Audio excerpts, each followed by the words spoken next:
Hi, I'm Pat Baer, and this is Pat Baer's Anime Club. If this is your first episode, it's a series where I take a look at something from the world of anime that I want to chat with you about.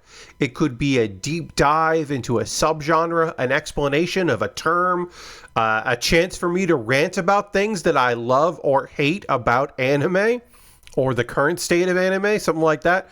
In this case, it's going to be an episode about recommendations. Now, I know what you're saying, Pat. You did just make a whole video, the last episode of Pat Bear's Anime Club, where you exclusively talked about anime recommendations you wish you hadn't made.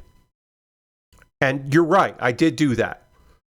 I'm feeling pretty confident about these because I'm now going to wait until later in the season before I recommend things. I'm not going to recommend things when I've only watched 2 episodes of a thing or 3 episodes. Now we're 4 and 5 episodes of a show, and I think that's going to give me the opportunity to be a little bit more knowledgeable about the show. I think I hopefully will be in a better position to recommend things to you because I will have had more episodes before I decided, this isn't really something I want to tell you about. So we got 4 different kinds of shows here. I'm just going to talk through them a bit, try to sell you on them as something you might want to add into your own rotation. I have got 3 new shows and a season 2. I often recommend brand new shows, but I just want to be part of the chorus that tells you to watch a show that you may have missed previously, get caught up with it, and then watch season 2. So let's start with one of the new shows. City.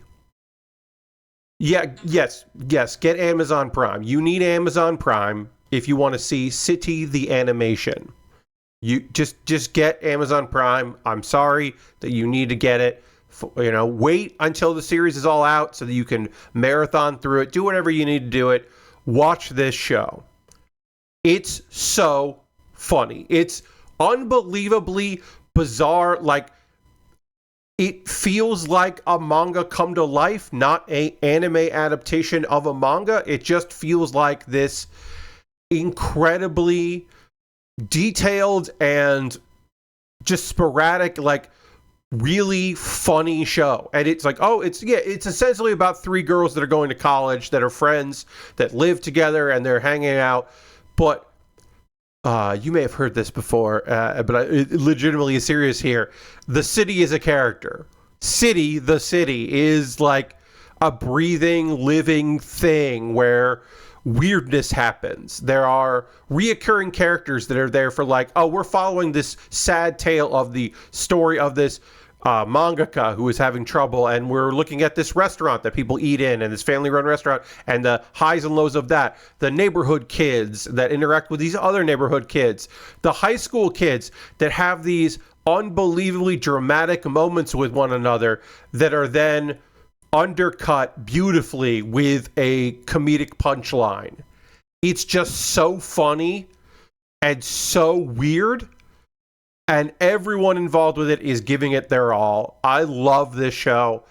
If this is not on my top 10 list at the end of the year, then a lot of brilliant anime came out. Because I don't think it's going to, mess up. It just means that if there are 10 other shows this year that are better than this, that would knock it out of my top 10, then that's incredible.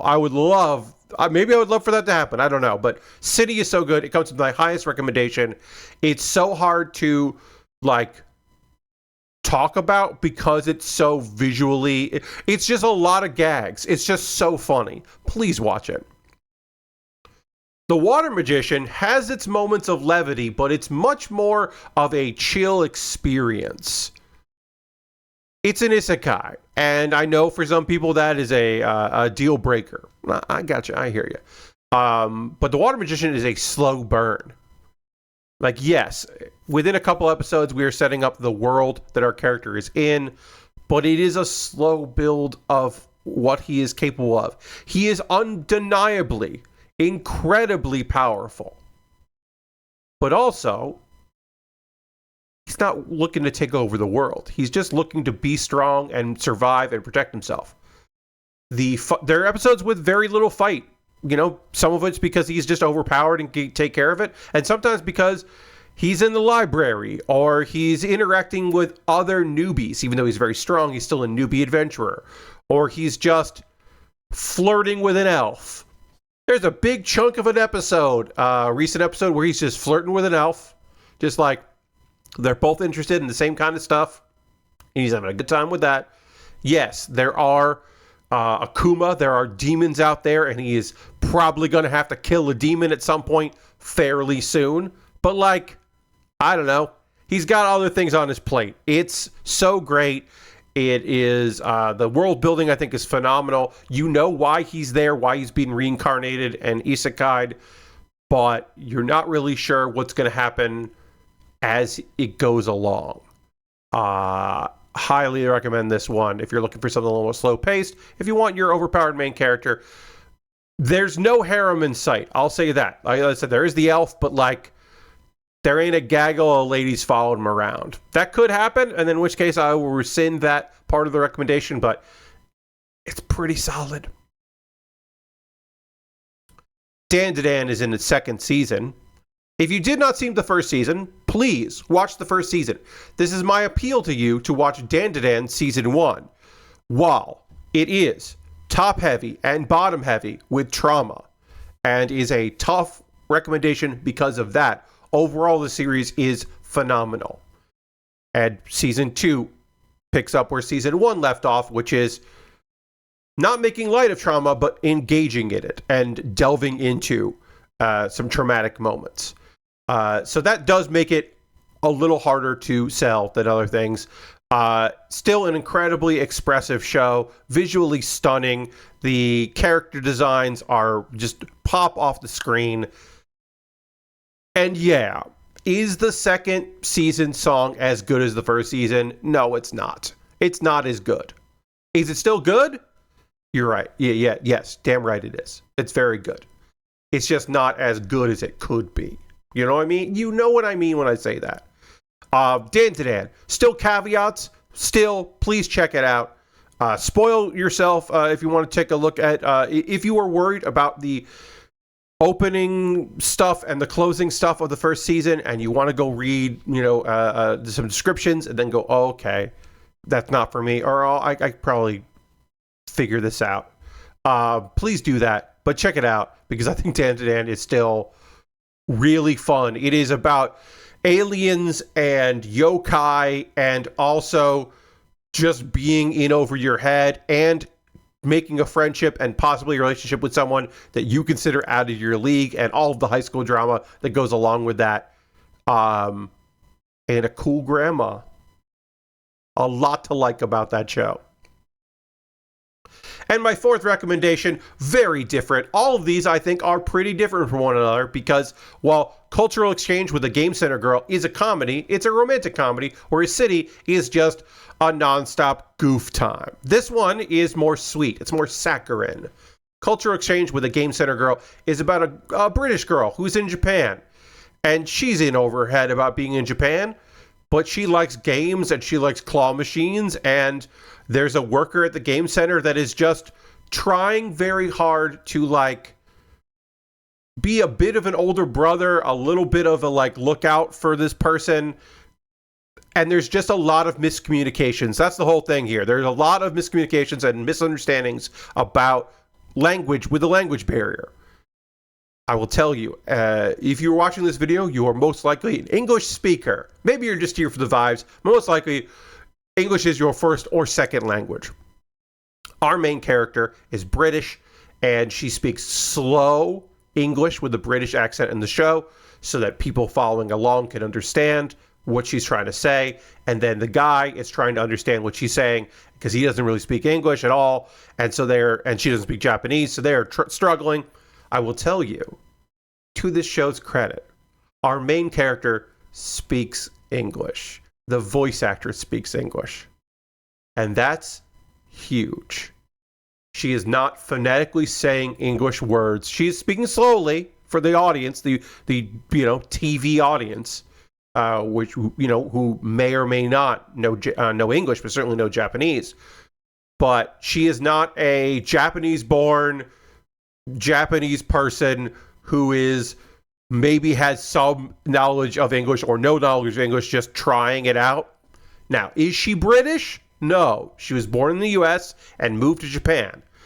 Went there to be an idol, ended up as a voice actress, but kind of became famous for being someone that could speak English really well, and they kind of built a character for her to voice around that. So she's great casting in this.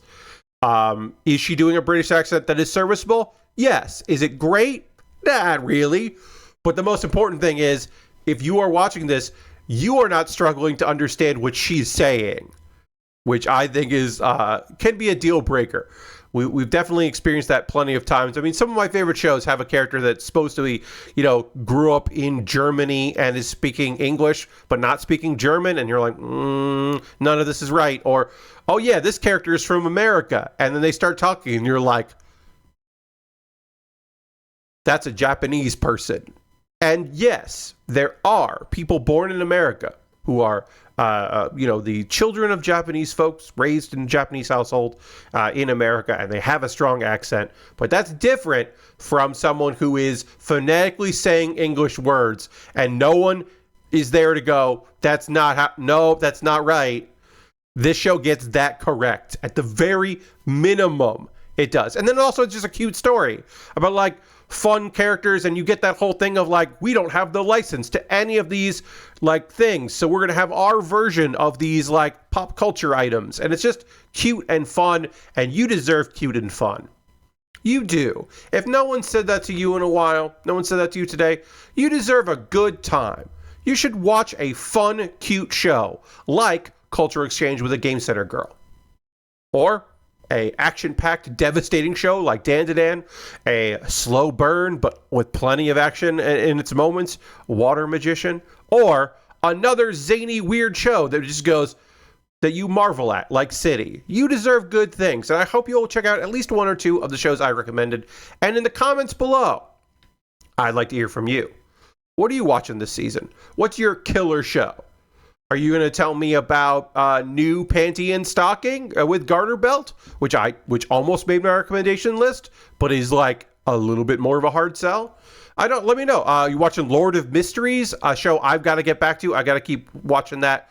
Let me know what you're super into. I love to hear that. If you have ideas for future videos, my last video had a great chat discussion in the comments about things that I should do, and I have a lot of really strong ideas. I don't know what I'm going to do in the next video, but I have, let's see, I have 1, 2, I kind of have to wait till next season for this one, so I'm not going to count it. 1, 2, 3, 4 ideas for future Pat Baer's Anime Club videos, which is great because occasionally I have less than that.